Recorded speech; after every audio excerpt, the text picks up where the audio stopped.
97.3 The Fan. An Odyssey Sports Station.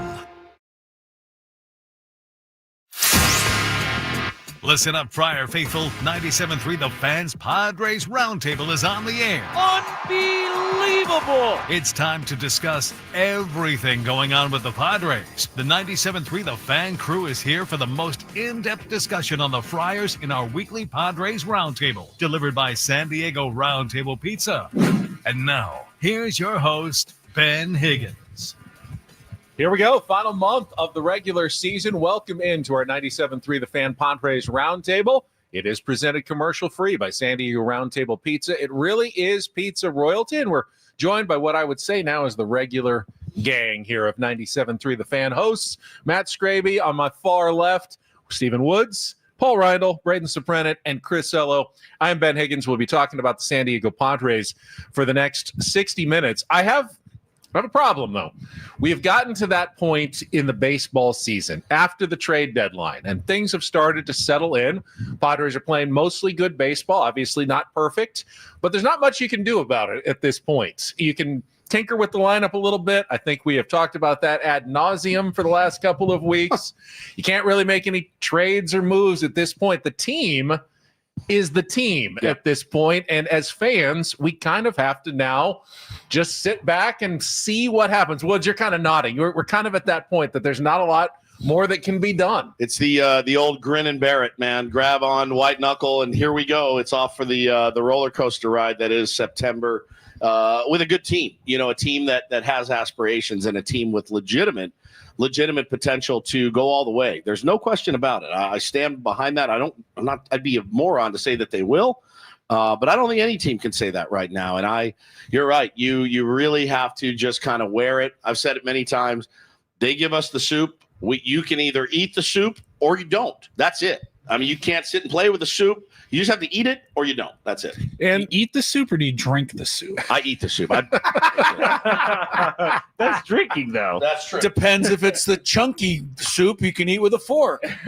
Well, this is a pretty decent clam chowder of a roster with a lot of different pieces of, fish and potatoes and everything that we can talk about. But it's mostly about our feelings at this point. How do you feel about the team right now? So, Matt, I will start with our first question today. Did this series against the Seattle Mariners reveal any concerns you have for the San Diego Padres for the rest of the regular season or the postseason based on what you saw against another playoff, assuming a playoff participant? I'm concerned about how good the Mariners are because 1 through 5 is one of the most dangerous parts of any lineup in all of baseball. You got guys that can hit the ball out. You got Eugenio Suarez hitting back-to-back, not back-to-back, but in back-to-back games, 3-run home runs.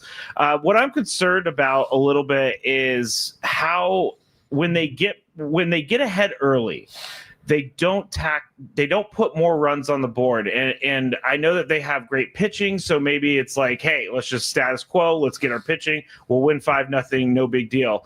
But I am a little concerned about sometimes going and putting that foot on the throat and trying to end the game early so that there's no possible way they can come back. But then they fought back on Tuesday, and they won the game. So I'm just more concerned about the little things right now that they need to do to clean up for the playoffs. Chris, what about you? Anything stand out from this series that put my finger on that one, nip that in the bud?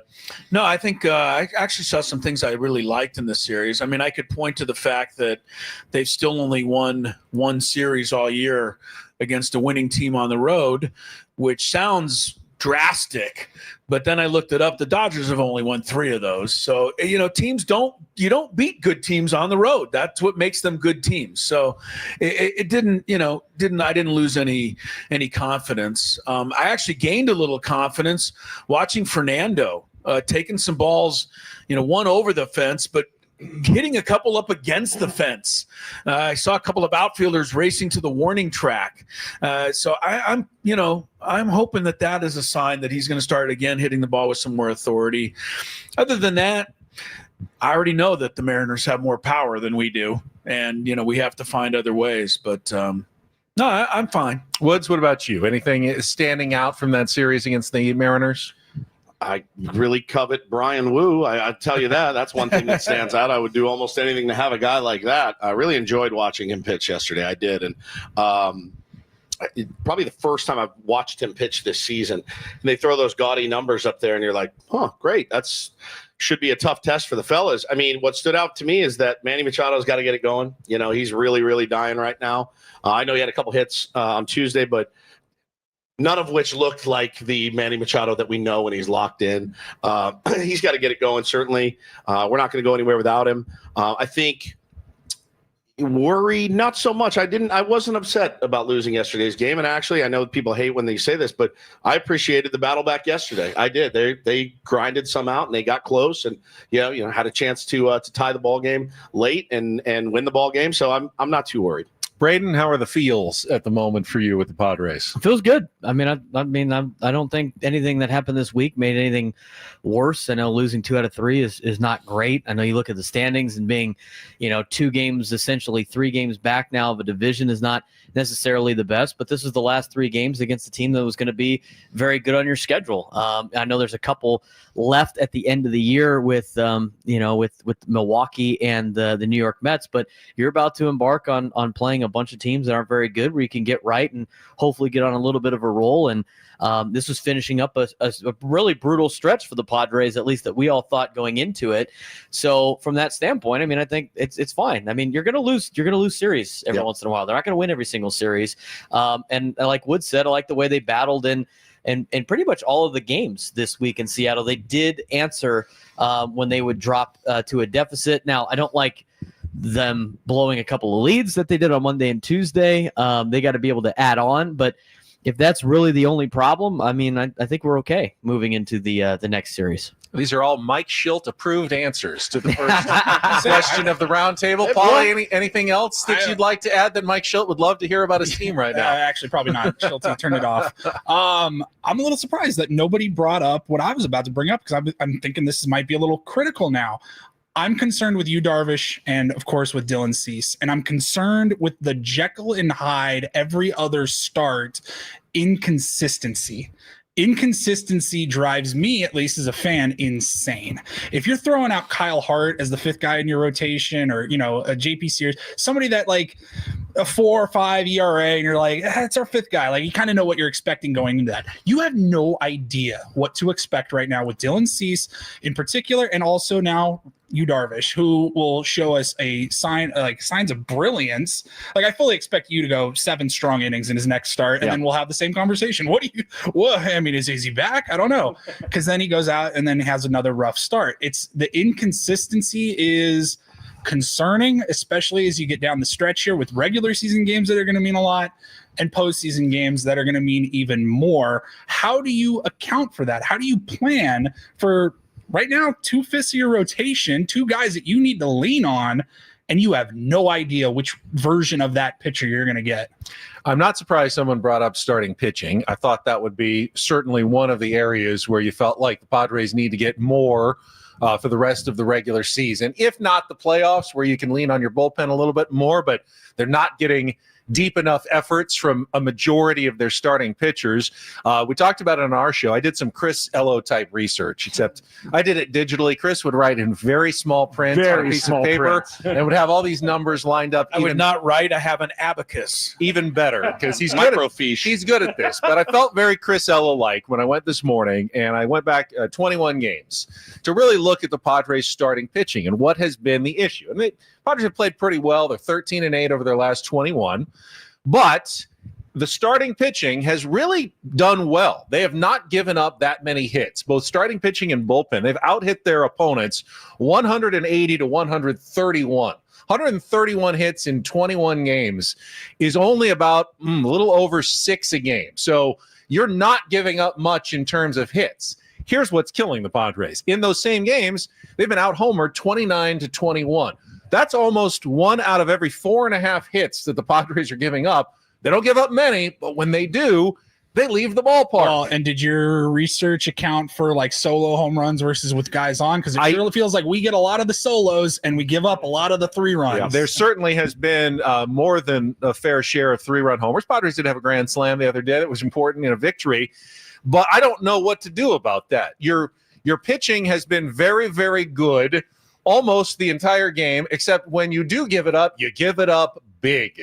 And we saw that with Yu Darvish. Again, didn't pitch that badly, but when he gave it up big on a 3-run home run, and it proved to be very costly. And Chris, I hope you appreciate the numbers. I have no idea what to do with those, but yeah, the Padres simply have been victimized by the big swing over and over and over again these last few weeks. Yeah, Scraby and Tony and listeners have kind of, poked fun at me because all year I've been keeping track of how few 3-run home runs the Padres have.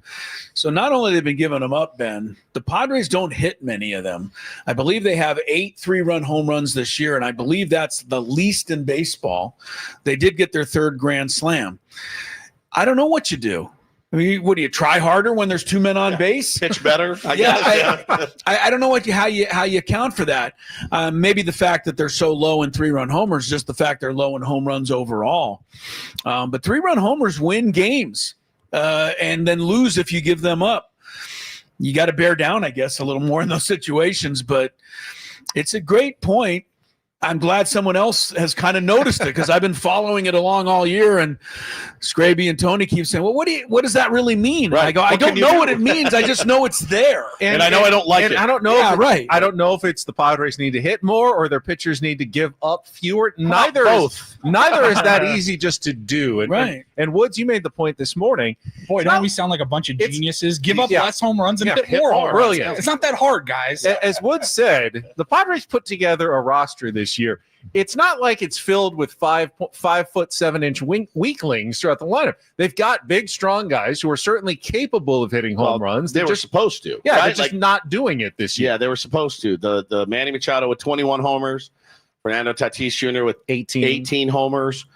Jackson Merrill's been injured. We were expecting a power jump from him. He's been injured a lot. And if you didn't add Laureano and O'Hearn, I mean, the numbers look even worse. So it's not that they are incapable. It's just that they haven't. And again, I don't, you don't go into October like any one of those guys can hit the ball out of the ballpark, right? They just haven't. And so does it give you a shred of hope that, they can punish mistakes in the biggest moments? Maybe. We have a lot of mistakes punished against us. We don't punish many mistakes. We hit a single, we hit a double, we bunt them over, we give away outs a lot. And, then hope for another single to drive in 2 runs. When other teams are able to get a cookie, hit it out of the ballpark after a walk and a single, and you're down 3-0. So Manny is capable of more.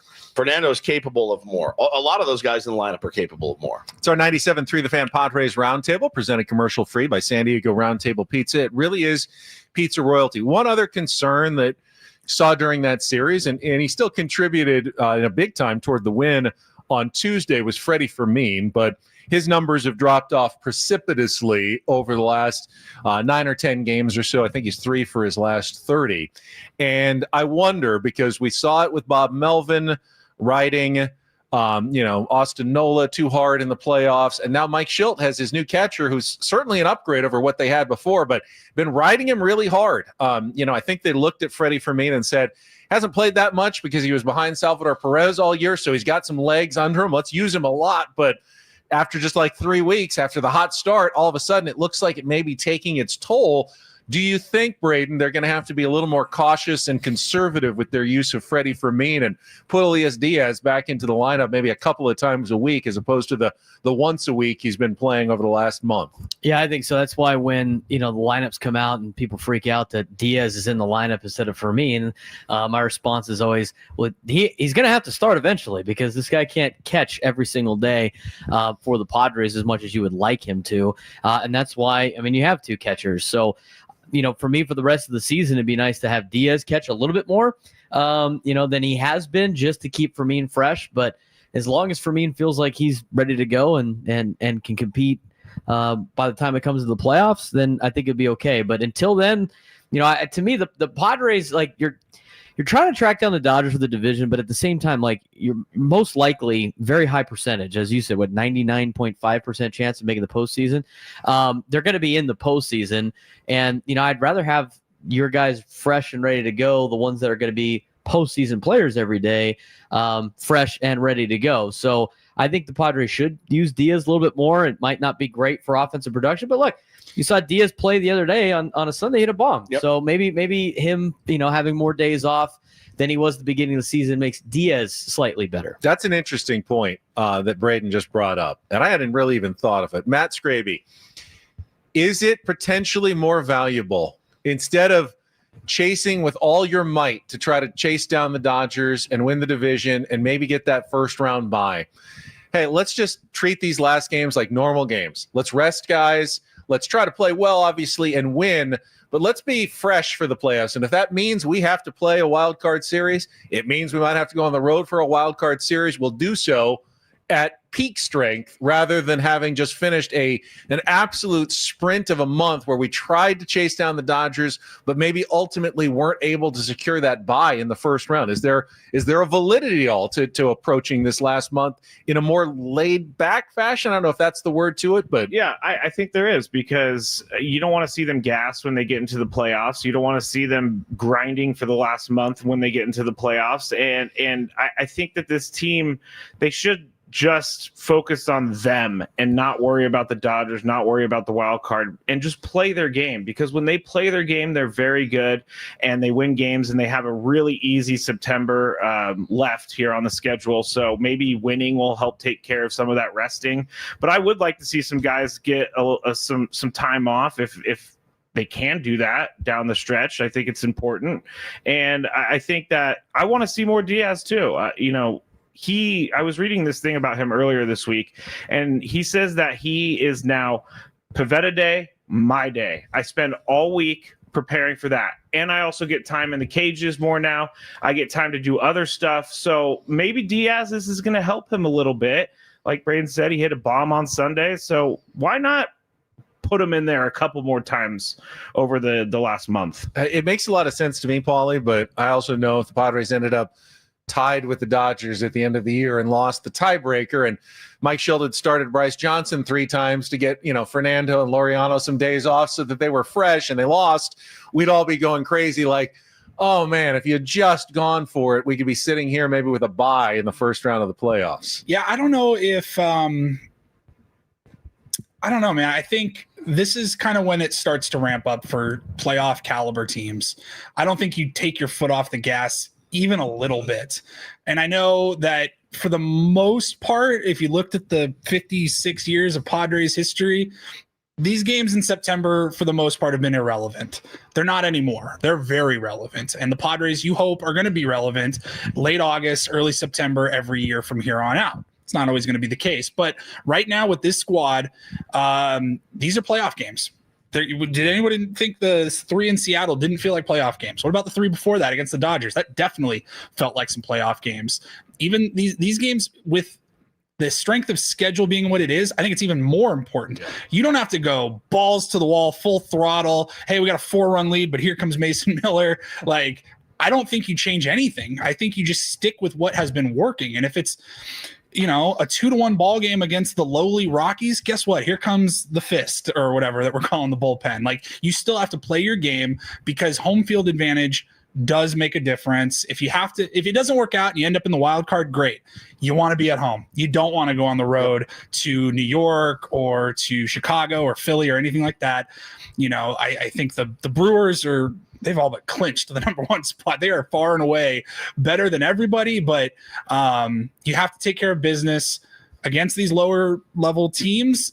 Your wins will accrue. You can't control what the Dodgers do or the Phillies do. You can root against them, but you have to keep the foot on the gas. It's interesting. Padres are going to play the easiest remaining schedule, Chris, and you do feel like, hey, if you're a good enough team, you should be able to win these games without necessarily with your foot all the way down on the accelerator all the way through. But you also can't afford to lose those games when you have that opportunity presented, as they do over the next 3 series against teams that have no chance to make the playoffs and are looking at young kids, looking to the future. These are the teams that you have to not just win series, but you got to sweep some of these the rest of the way. First of all, the Padres have done that this year, and I hope they'll continue to. I believe they're 22 games over 500 against losing teams.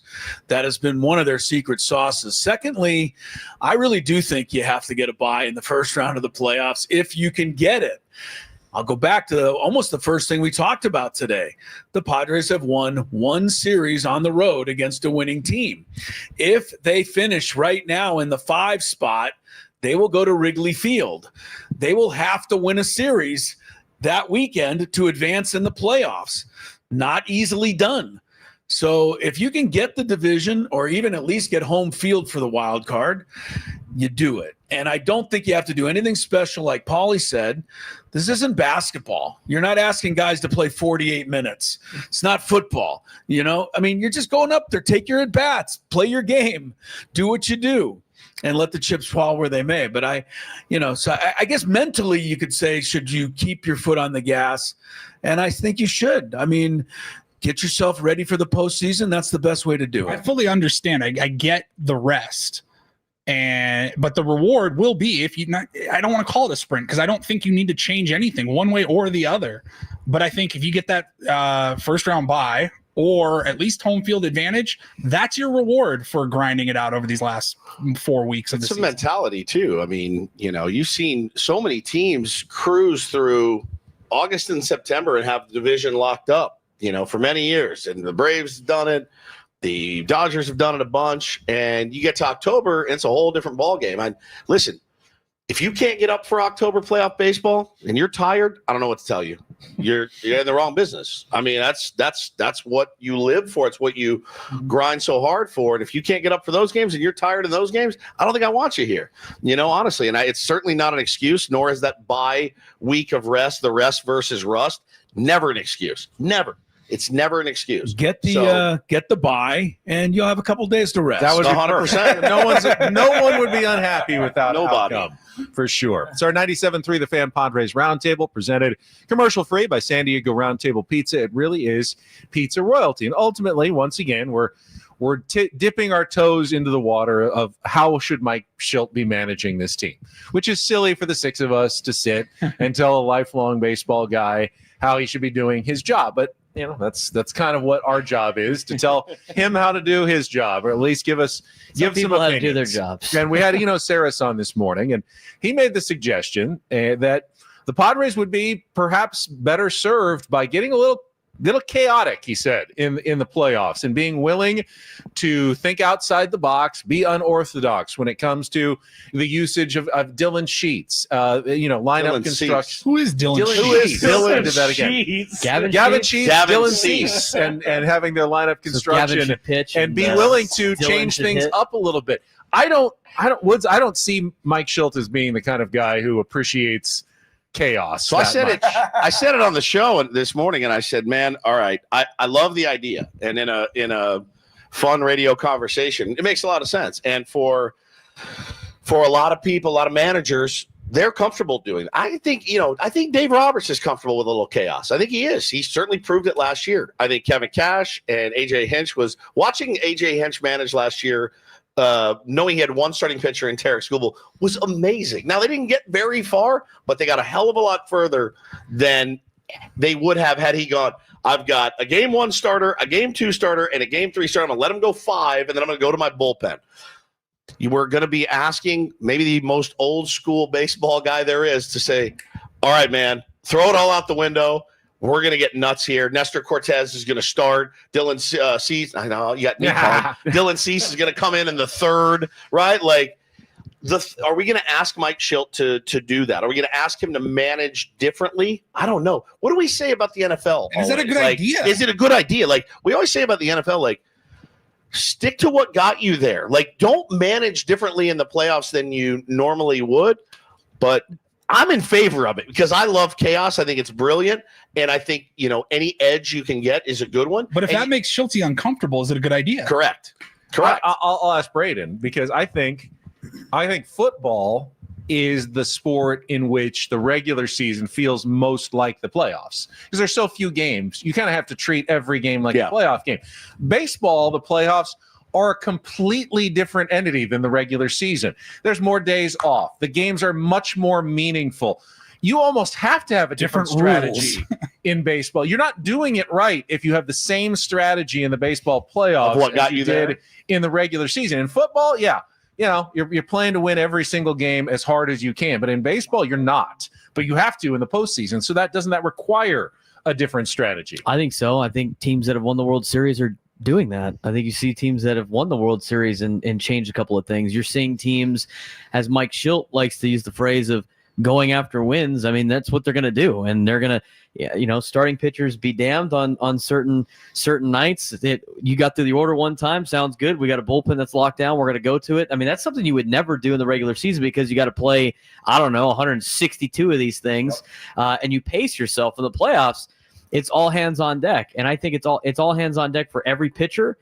Every starter wants the ball every single day. They're like, hey, I know I pitched yesterday, but I can give you another couple batters, all of a sudden, all these guys in the lineup and on the team start giving you even more than you would normally get out of the regular season because they know it's win or go home now. So I think the strategy does change a little bit. And I think Mike Schilt will make some adjustments that create a little bit of chaos. I can see them, and this is why I'm not as concerned about the starting pitching, because a lot of the starters, like Paul said with a Jacqueline Hyde, they get you the first time through the order, they look really good, and then flip to the next guy, right? Because with the extra days off, I think that changes your strategy. I think your strategy changes, and I think the team with the best advantage right now is the team that's got the best bullpen, and right now it's the San Diego Padres. So I think he does manage it a little bit differently in the playoffs, and I think he should. I think that's the key to success in professional baseball. I'm not saying he's incapable of it by a long stretch. But again, based on just who he is as a skipper and how he thinks and how he talks, right? You don't get the sense ever that he would be super comfortable with telling his starting pitcher that's made 30 starts for him, I'm going to need you in the third, instead of opening the game like we've done for 150 years. But who was his mentor? Tony La Russa. Yep. Was unafraid to do some things fearless, outside the box and unorthodox. And I don't think Mike Schilt is at all afraid of making some changes. No, I think he does believe, at least in the regular season, of having a steady hand on the ship and not being unpredictable and making wild changes that his players aren't expecting. I think if he makes a change, he will telegraph it. He will communicate those changes with his players, and he will do so responsibly and gradually. But I don't think he's afraid, Paulie, of making a change when he thinks that it is absolutely necessary to do so. Really? Yeah, I really do. Last year he did. Right? You didn't convince Paul. I didn't. But his mentor Paulie's not told sold. If he truly learned at the foot of Tony La Russa. Last year they did. Tony La Russa was a guy who definitely did some things that the normal baseball school would go, what's Tony La Russa doing here? Look, I would love to see it. I just don't think Schulte's going to do it. Extreme. I think if we got to the playoffs and you had a way to look into the future and know that one of the managers is going to go a little bit unconventional, do things a little bit crazy, I think a Dodgers fan is more confident in Dave Roberts doing that because they've seen it than a Padres fan would be in Mike Schilt, because we haven't really seen that. And it's not his style. Took Dave Roberts, what did he been in 4 World Series? 1-2, I guess, technically. It came with some failures for sure. Yeah. You think a little too far outside the box, and we saw it backfire, and we all laughed. Then until it didn't backfire, and they won the World Series. Yeah, and now they're laughing. It worked. Yeah. I just don't have a whole lot of confidence in telling a guy like Mike Schilt, who's very set in his more old school style, hey man, I know these are the most important games, going to need you to switch things up a little bit. I don't think he's going to be comfortable doing that, and I don't know that it's a good idea necessarily to put a manager in an uncomfortable situation like that. Now, if they want to start it, I say start it tomorrow. Start getting weird, seeing what works and what doesn't. But I don't think that's going to happen either. Isn't he already in another way, isn't he unconventional in the fact that the Padres lead Major League Baseball by a wide margin in sacrifice bunts? That's very squeeze unconventional. Plays and moving runners along. They do some things differently than others. This to me sounds like a very disguised way of asking us whether we should move Luis Ariz out of the number 2. Wow. That's what this sounds Wow. like to me. Is that what, I'm sure Saros, because he's already talked about it. But what kinds of things is he talking about? You said Sheets. So what is Well, he talking about starting He doesn't want So I Freddie think it's Fermin more, to back I think it's more, and I was going to bring this up. It's what the question for all of you here is: what's the best way to use Dylan Cease going forward? All right. Because I think that's going to require the most outside the box thinking, Matt Scravey. How do you use Dylan Cease rest of the regular season, but even more importantly, once you get to the playoffs? They always say, let the game come to them, right? So in the playoffs, maybe you manage with the game coming to you. And I remember the 2014 Giants, when they won the World Series, they had Tim Lincecum come out of the bullpen in the playoffs, and it worked for them. And they also had Madison Bumgarner pitching 3 days in a row, basically, to try to win that World Series. I think you do.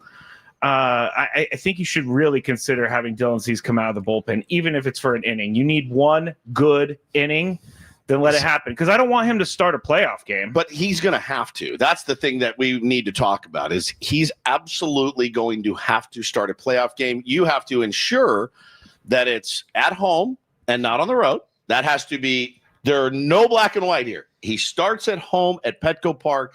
No matter the opponent, it can't be on the road. You have to jigger your lineup as such, your rotation as such. It's got to be at Petco, and it's got to be for – one time through the order. Yeah, Marhone has to be warming up in the 4th inning. 100%. He hasn't earned anything more than that. You have to have the temerity after Dylan Cease goes 9 up, 9 down, 10 up, 10 down, 12 up, 12 down to go. You're done. It's all I need you for. I agree with to be able to answer those questions. Even if you lose a 1-0 ball game, you gotta do it. And if Marhone comes in and gives up a solo shot, the next pitch, you have to be able to space the media and go, that's our process. The whole season has led up to this. Don't question my process. It was the right process. We didn't get the right You have to result. be willing to eat it the way Kevin Cash did when he took out Blake Snell for years in the World Still Series. And the guy still looks like He looks about like it a this genius. morning. Like I think after all I know about Blake Snell, It was the right move. I think it was the right move. It didn't work out. but Raise your hand honestly- if you crushed him the next day on the air. I know I did. I crushed him. And You and idiot. and Mike Schultz may have to make the same decision about Dylan Cease in the playoffs, Chris, taking out a pitcher who looks really effective before the ticking time bomb goes off rather than after. Yeah, he doesn't get to start on the road. I mean, there's no question. He hasn't won a game on the road. I think the 4th inning, the 5th inning, you're keeping a very watchful eye. It is interesting, the Kevin Cash. I'm going back to that for a second because they took out what they thought was the right thing, and a lot of people agree. They took out a guy who would go on to then win another Cy Young. They replaced him with a guy named Nick Anderson, who is the 8th guy on the Colorado Rockies bullpen now. Yeah. That's who they brought in instead of him. He was really good at the time, though. I know, but it's just interesting the decisions that get made. And there's no question Dylan Cease hasn't earned anything beyond that, but I do think he has to start the 4th game, or as Woodsy said, the 2nd game if it's at home, because you can't pitch him on the road. You cannot pitch Not him on the right road. now. You cannot pitch him in a winner take all. Honestly, Certainly not 3 days rest. not 3 days rest. Again, That's Braden okay, brought that up. Bill. Maybe that was what Braden was talking about. Mike Schultz did go kind of off script with that last year. Raise your hand if you agreed with that move last But he year. did I it. did. But he did it to start him at home, He did. which didn't work out either. We also have so many unknowns. Like, we don't know if it's going to come down to the last weekend series of the regular season, Right. and you have some winnable or games that you need to win for a specific seeding or something. Maybe Dylan Cease has to pitch on that Sunday, and he's not ready to go on Tuesday or Wednesday. Or maybe Michael King and Yu Darvish pitch on that Saturday and Sunday, and you have no choice but to start Dylan Cease in game 1 on the road in a wild card series. You don't know. The luxuries don't always line up the way Going to you, Randy Vasquez. I'll go to Nestor Cortez. the way you want them to in the postseason. We brought it up last week. I think the idea of an opener like Wandy Peralta, especially against a left-handed heavy lineup, and then turning the ball over to Dylan Cease makes a lot of sense in against certain opponents. Certainly the Los Angeles Dodgers, the way they did with Randy Vasquez. I would think that it would be perfect to do that with Dylan Cease as well. If you were facing the Dodgers, lefty against Freeman and Ohtani near the top of the order, bring in Dylan Cease for the second through maybe the fourth or fifth after the bottom of the order, the top of the order, and then as far as he can get down in the bottom of the lineup again. And then you don't let him see a second time against that top of the order. That'll be fairly unconventional, but we saw him do it with Randy Vasquez already. How many of us would see Dylan Cease sitting down 10 in a row and be like, keep him in there? Oh, I know. That's what we've been talking about. We talked about it yesterday. We talked about it yesterday. Yep. His problem is that when it unravels fast. so fast. It does. By the time you're like, you can't have a guy up every friggin' inning that he's out there. You can't have two guys double-barreled in the pen, the first, the second, the third, the fourth, the fifth. It does feel like I thought about he's that. retired 13 in a row. He goes 3-2 on a batter. He misses by an inch. Then he gives up a single, and on the next pitch is a three-run homer. It's like, it's 30 he was throwing a perfect game 45 seconds ago. Now we're down 3-1. Yeah, how did that happen? You can't have Morgan and Morahone warming up in the second, the third, the fourth, the fifth, to knowing he's going to implode at some point. You just can't do it. Morahone's like, Skip, I've thrown 90 pitches down. I've started and finished the game for you. It's our 97.3 The Fan Padres Roundtable, presented commercial free by San Diego Roundtable Pizza. It really is pizza royalty. So the Padres have now finished their season series against every American League playoff contender. And by the way, not done well. The Padres against the American League, they are pretty poor this season. Which team do you guys think is the best of the AL now that we've really seen all the ones that will probably end up in the postseason tournament? Braden, is it the Tigers? Is it the Red Sox? Is it the Mariners that we just saw? Who's the class of the American League now? I don't know, because like when we saw Toronto, they were good, but they weren't like this good. They look pretty good. You know, Boston was everybody's pick at the beginning of the year to win the American League. I just think, like, you know, even though the Tigers have kind of scuffled in the second half, they to me are like the team that had the most complete team for the majority of the season. Plus, they got arguably the best starter in Major League Baseball, one of the best starters in Major League Baseball, in Tarek Skubal. So I don't know. It's just kind of hard based on like the way that they've all played. I mean, I thought Seattle looked pretty good this week, but I'd probably go with Detroit. I mean, at the time, you know, right around the All-Star break, I mean, that guy's like Javi Baez batting ninth, but he was hitting like close to 300 on the season. And they got a lot of guys in their lineup that can rake. They got good starting pitching. You know, bullpen's solid. You know, probably Detroit, I guess, is what comes to mind. But you know, I think, to me, I just think the National League is so much better than the American League, which makes no sense because the Padres can't beat American League teams. You know, I think most of the problems for the Padres are going to be in the National League than the American League. It seems like the American League teams all have at least one massive flaw to them. Chris, if you're talking Tigers, by the way, it sounds like you're promoting next year's opening series. That's true. That's I'll right. go to you next because you're the only one not feverishly looking up stats on your phone right now. It's looking to see like left team's side records. left I'm side of looking the at panel. standings, and I'm just going. I'm Toronto's going. in first, Are right? the Royals in the playoffs? They're not out of it, but Yeah. I'm going to be unconventional here because I really value bullpen depth. And I don't know that the Mariners have enough of it. I think they have two guys they can count on, maybe a third. Yeah. I think the Yankees, when everybody's right, you know, if they can get Duvall and they got Bednar now, and now they bring, you know, they got the other guy.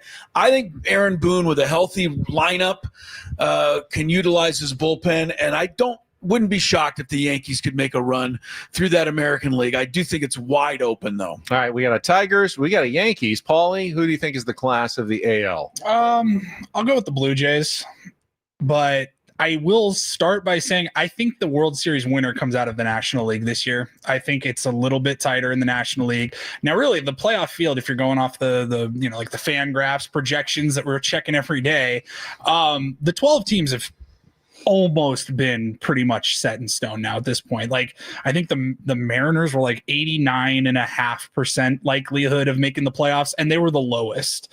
So I think I'd probably go with the Toronto Blue Jays.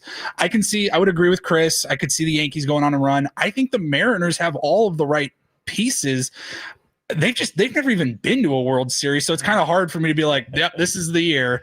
But I mean, they have that potent lineup that can just hit you so hard in those first 5 guys with Suarez and Raleigh and Julio Rodriguez, and that starting pitching is scary. But it's hard to put some faith into a team that's just proven they've never been able to do it. This is exciting for me. I could have done a roundtable draft. We've had a different selection every time. What's it? You keep it going, or are you going to repeat? I'm going Seattle. All right, we got 4 different choices now. I picked at the beginning of the year. I picked pressure. I picked Boston. Graby's trying to see who the other team I picked Boston at the beginning of the year, and then it looked like that was one of the dumber picks of all time, and now it looks pretty brilliant again.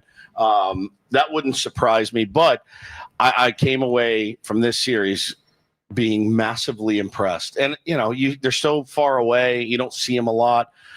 Then you start looking at the numbers of starting pitchers, and you're like, okay, George Kirby, Brian Wu, Luis Castillo. Like, your bullpen is a little bit suspect in the middle innings, but Matt Brash, Munoz, those guys are nasty as can be, and they're the bottom of their lineup, a little bit suspect, but man, they look really good. I hope it's not them, because I don't want to be one of those last teams without a World Series. You know what I mean? Yeah. Like, I think it would be cool, it'd be a great story for Seattle, but if they get there, I don't want them to win You it. can always They beat do it them after in us. the World Series as well. I audible now. It is a roundtable draft. Scraby, you either get to choose the Red Sox or the Astros. I'll go with the Red Sox. then. Okay, fine. I'll They go look with the good Red here. Sox for no other reason other than that they were That the was only it. ones left. All right, then the I get to take the Astros. Not I a can bad- actually make not a bad choice. I can make an argument about the Houston Astros. They're the team that's done it more often than anyone else in recent years. They're getting healthy with superstars like Yordan Alvarez coming back. They've got the starting pitching, I think, to make a deep run in the playoffs. And if they can't find a way to do it, they'll find a way to cheat their way to another title. So yeah, you can always make an argument for the Houston Astros being the class of the American League. All right, it's time for our 7th inning stretch. Take a little break from the baseball talk, and we're going to go into the Wayback Machine today. And I want to ask each of my colleagues, because I don't know all these stories, what was the story of your first ever professional on-air moment on the radio? Matt, where was your first on-air moment? Oh man, this is a pretty good one. He has a moment every day. Okay.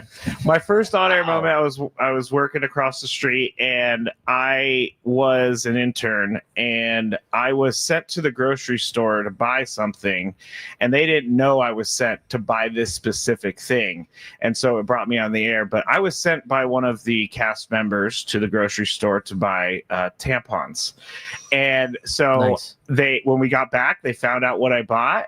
And they were like, you are coming on the air right now, and you are going to tell this story about you at 9:00 in the morning buying tampons at Vaughn's. So it wasn't a bit. It was like one of them grabbing you saying, "Can you do me a huge favor?" Yeah, you know, yeah.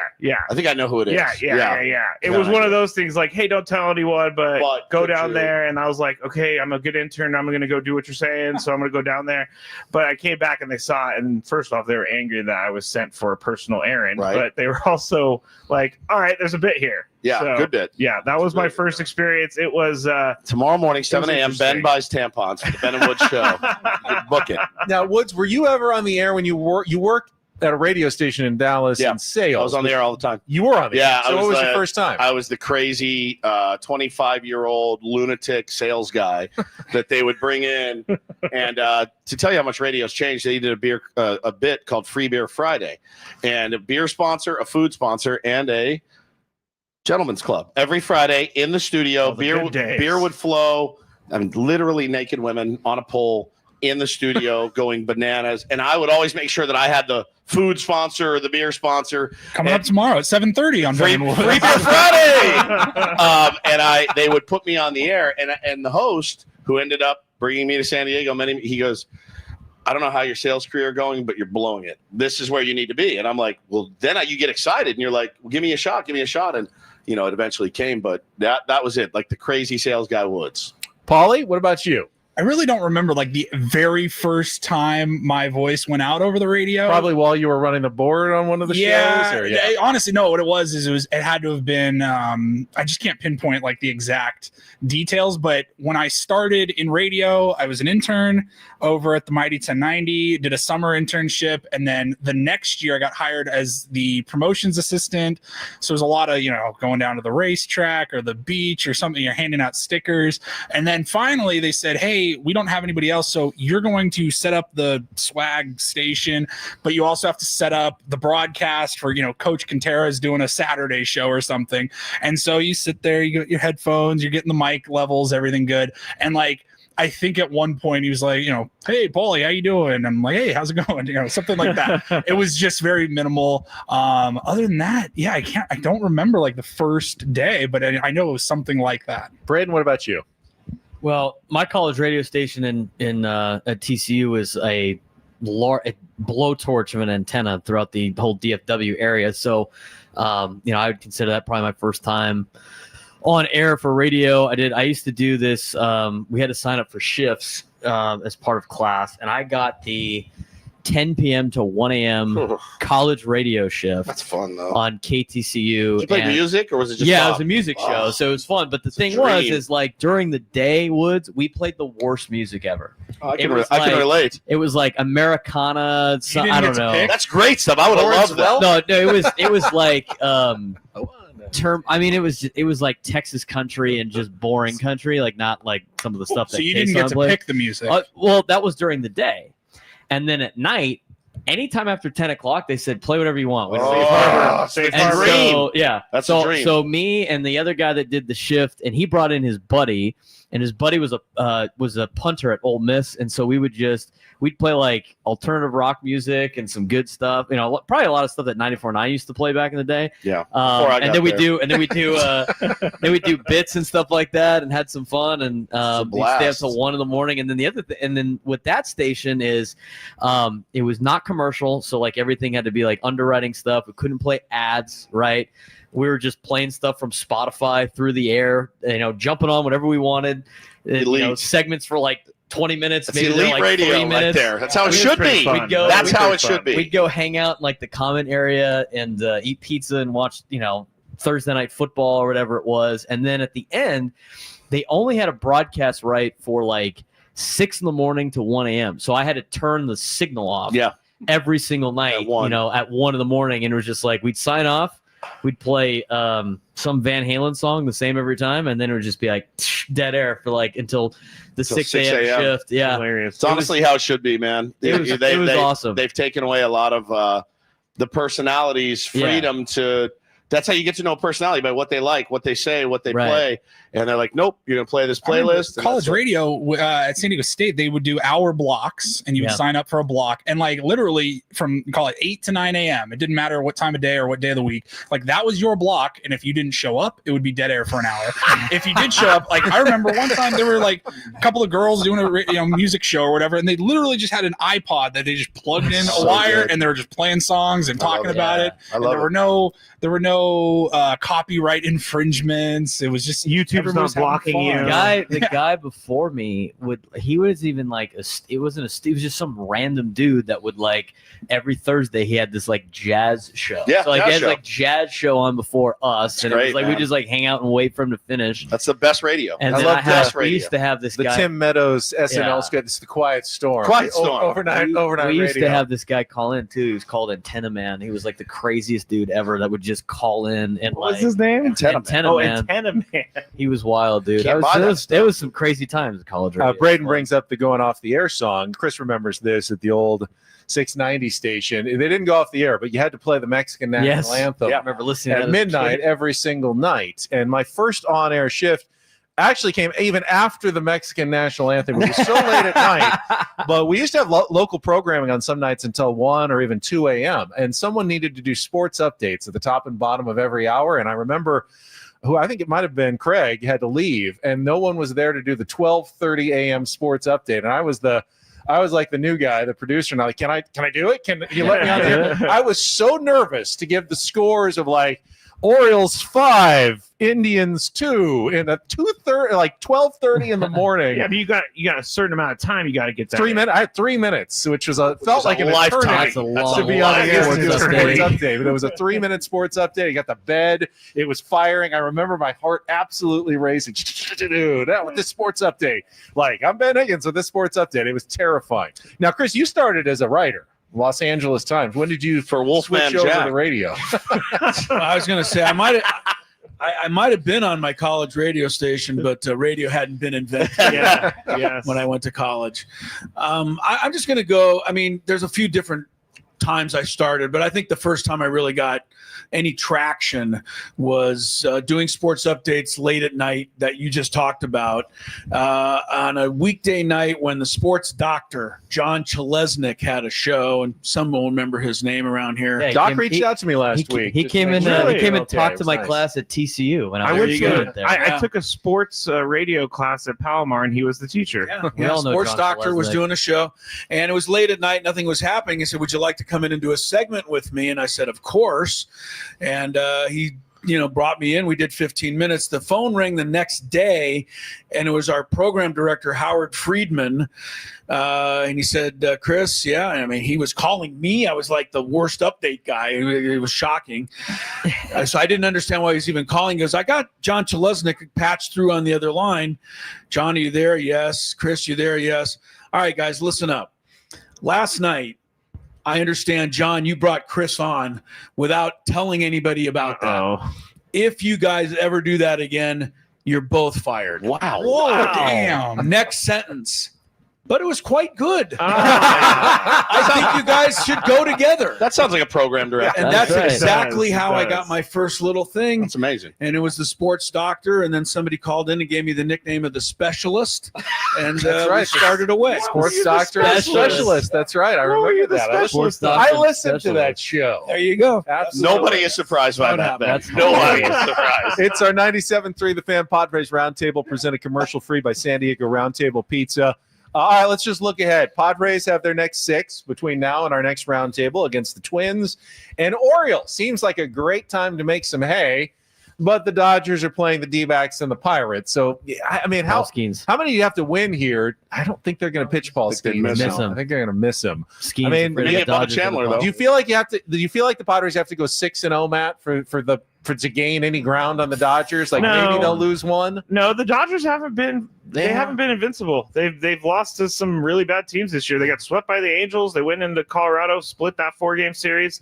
I think they're. Yeah, I don't think you have to go 6-0, but you definitely have to go 4-2. I thought so, too. 5-1. And then they swept the Cincinnati Reds, who, Chris, were the only team that had never been swept all season long. Oh, I didn't even Yeah, they were the only team in baseball. And, of course, Of when you course. need them to win a game or two against the Dodgers, they get swept. Yeah. So, I mean, do you feel like it's going to be hard to keep pace now with the Dodgers?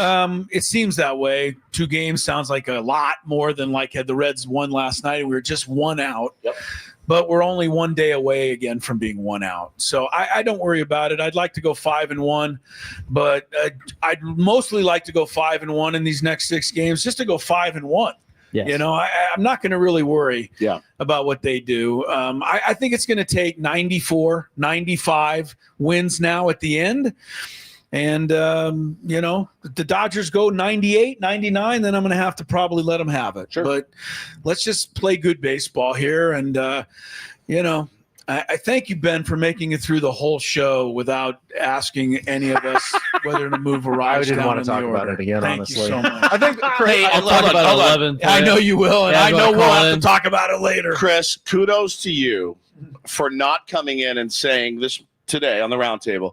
Well, you wanted Laureano in the 2, and you got Laureano in the 2. I would have taken bets on the air, and I would have lost my ass. That's So because I opened with it yesterday afternoon when the show That's was right, you already over. got to That's do right, this. you I already got was to do a it. little Show. concerned about I that. did like- that's called growth. I think Chris made a good point, Woods, though. 5-1 is good. 5-1. Even if the Dodgers go 6-0 and 100%, you're 3 dude. games out, 5-1's a good week. That's what you want to try to It's do a this week. phenomenal You're not week. just chasing the Dodgers though. You're chasing the Cubs, the Phillies. Like, Yeah. you win just got baseball to games. win your games, and against those teams, 4-2, whether it's September, April, whatever, like 4-2 is the minimum. Sign up for 4-2 right now. 5-1 though, I think is a target. 6-0 would be great. Yeah, but that you can never guarantee. Something's going to usually go wrong over the course of a baseball week. Braden, 5-1. You're good. 5-1 for sure. Yeah. That's what I would think. And the thing with like games back, you got to view it as series. Like the Padres are technically 3 games back. As Eno said, get through this week. It really will be the Giants that end up deciding the division. Right. If they can rise up in their remaining, I think 6 games against the 7 games against the Dodgers, That's awesome. That'd then be the nice. Padres can make up some ground. If they roll Real over, rivals. Come on, Bob. Then you might not have a chance to Big catch time. him. But we will find out, and we will talk about it next Thursday on our next San Diego Roundtable Pizza Roundtable. It really is pizza royalty. For Matt Scraby, Stephen Woods, Paul Reindl, Braden Soprennan, and Chris Ello, I'm Ben Higgins. Enjoy the rest of your Thursday from all of us here at San Diego's #1 sports station, 97.3 The Fan. So long, everybody.